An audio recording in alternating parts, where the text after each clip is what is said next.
this video, I'm going to be giving a very brief introduction to reciprocal graphs. Now, I'm hoping that reciprocal is a word you recognise. We just mean 1 over. So the reciprocal of 2 is 1 over 2. That means reciprocal graphs are all graphs to do with, say, 1 over x, being the simplest example of a reciprocal graph. So y equals 1 over x. I'm again going to do what I normally do when I'm plotting graphs. I'm going to draw out my table of values and I'm going to find some coordinates to plot my graph. So 1 over negative 3 would be negative a third. 1 over negative 2 would be negative a half. 1 over negative 1 is just negative 1. It's lovely. These two are reciprocal to each other. So negative 1 is the reciprocal of negative 1. Easy. I'm going to skip 0 for a minute, come back to it. The reciprocal of 1, so 1 over 1 is 1. The reciprocal of 2 is 1 over 2. And the reciprocal of 3 is 1 over 3, a third. Now I skip this 0 because this is something we need to remember. We cannot divide by 0. We can't do it. If I tried to share something between 0 people, it doesn't work. Which means that I can't have 1 over 0. I can't do it. It's an impossible fraction. So actually there isn't a coordinate here. There is no coordinate when x is 0. It doesn't exist. And that's weird. That's something you may not have seen before. But that's something we're going to have to accept. With a reciprocal graph, we can't have this particular value. Okay, so I'm going to plot the coordinates that I do have. So I have 6 coordinates. I'm going to plot those 6 coordinates. And oh, it's hard to tell what's going on. Just a few little bits there. It seems to be some kind of curve going on. Now, in fact, I'm going to be clever here for a second. I know that reciprocals come in pairs. I know that. We've already said that negative 1 and negative 1 are the reciprocal of each other, but actually these pairs match up. So 1 over negative a third is negative 3. 1 over negative a half is negative 2. These things match up. So actually, I've found myself even more coordinates. Can you see how here I've given myself, well, this bit here is a half 2. That coordinate there is a half 2. Because we've got 2 a half, which is over here, 2 a half, but we've also got a half 2. Over here we've got 3 a third, but we've also got a third 3. And this gives us a slightly better picture of what the graph looks like, if I include all of those coordinates. And in fact, if I draw it on, this is what we get. That is the graph of y equals 1 over x. This shape here. Now this has got some weird things going on. Because over here we come from the side, which is pretty normal, and then we dip all the way down, but then somehow we're up here, and then we're coming back down again. So the question is, what's happening around here? Well, we've already agreed that you can't have 1 over 0. It doesn't exist. Doesn't make any sense. There is no coordinate at 0. So what we have over here is something instead we call an asymptote.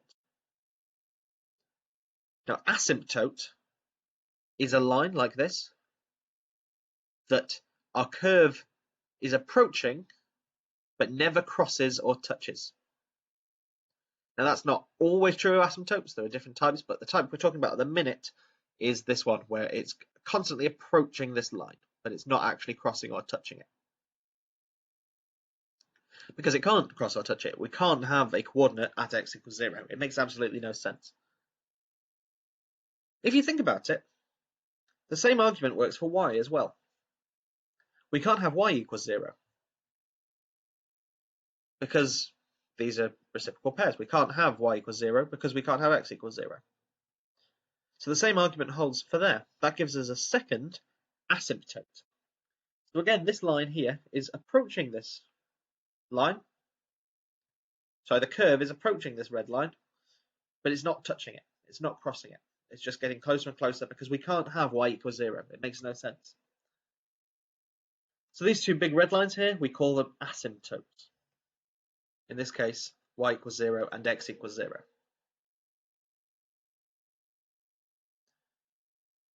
So these are the unique key features of this particular graph, because there are no x-intercepts, there are no y-intercepts in the graph y equals 1 over x. Instead, we have asymptotes at y equals 0 and x equals 0. And this is the name of the line. So the asymptote is the name of the red line, not a coordinate, it is the line. Right, so that was the graph y equals 1 over x. That's the simplest type of reciprocal graph. There are loads of types of reciprocal graphs. We will look at them in more detail another time. But for now, I just want to give you a bit of a flavour of other types of reciprocal graphs. So here is the graph y equals 3 over x. So you can see it's a very similar looking graph, but perhaps not quite as sharp, not quite as angly. I don't know how you would describe the difference here, but very similar graphs, essentially. Here we've got the graph of y equals negative 1 over x. And you'll notice that, it's the same, it's just a reflection. It's a reflection in one of the axes. Doesn't matter which one you pick, but it's a reflection in one of the axes. So very similar looking graphs as well. Then you've got y equals 1 over x plus 3. Now this one we do have a y-intercept actually for this one. We still don't have an x-intercept, but we do have a y-intercept, so they are possible to have y-intercepts. But it's still a similar vague idea of a graph. It looks pretty similar. And here we go, the fun one. This is y equals 1 over x squared plus 3x minus 2. So that would be a reciprocal graph, but a pretty complicated looking one. If you look, we've got this weird rounded shape over here and bits going on over there. So yeah, so these are all things we will look at another time. But there is one thing they all have in common.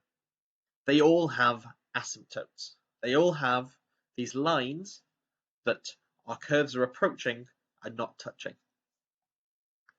So if you have a look at our original one, we've already discussed, these are the two asymptotes at x equals 0 and y equals 0, because we cannot have x equal to 0 and we cannot have y equal to 0. It doesn't make any sense.